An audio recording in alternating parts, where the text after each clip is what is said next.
the number one thing that's like a misconception is a lot of people are like, oh, GPA doesn't matter because it's calculated kind of weirdly, but I think your raw grades really do matter. So they look at, is it a form of like an A, a B, something like that.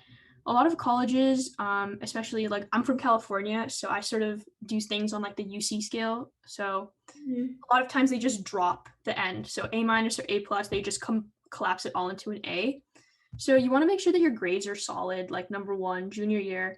They don't look at your GPA, they look at your raw grades. So that's one thing. I don't know about next year if they're planning to go, like test optional or something like that. But Yeah, I've heard that from colleges. if your score sort of falls above the 75th percentile of the people that go to that school, I would definitely recommend submitting it.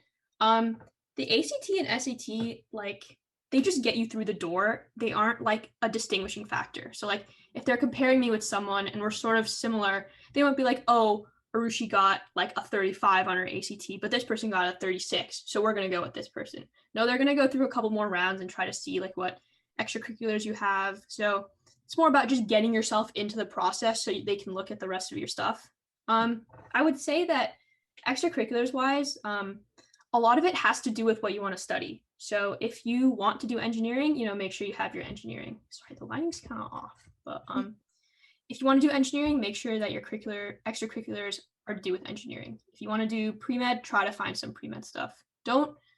If you're undecided, try to do as many things as you can, because then that'll really show that like you're interested in looking for what you want to do.